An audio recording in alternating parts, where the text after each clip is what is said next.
Um, Anything specific for young Israelis? Young Israelis, I hope that we'll find one day to live in peace and harmony with our country or in our, Neighbors. in our slice of land in the world. I think one thing I could say and hope for, and really again for all people, Yeah. young Israelis, young Americans everywhere.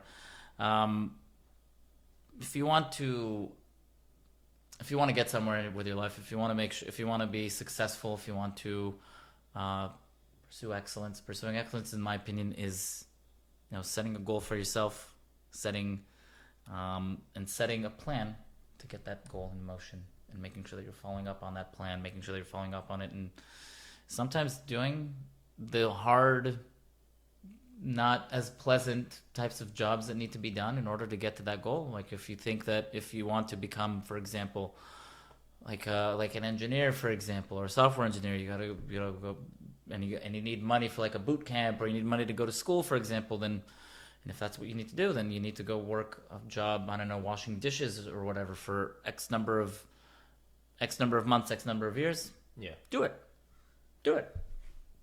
Don't just wait till something happens and that you that's just one example, by the way. Yeah. There's other examples of things that you can do, but if there's some things that you want to do in your life, go ahead and do it.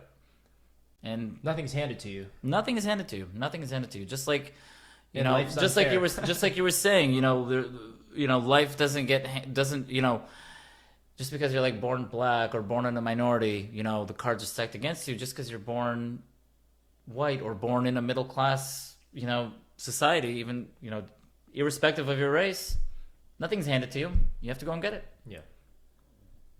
So that's my. It's a good piece of advice, man. I think a lot more kids need to hear it. There is no avoiding working hard, and your ego can be your biggest enemy, right? Your ego is your biggest enemy sometimes. Yeah. Yeah. Yeah, my second interview I did with my friend who's a professional female athlete. Mm. Her major takeaway was similar, that nothing's handed to you. No, nothing's You can't handed to avoid you. it.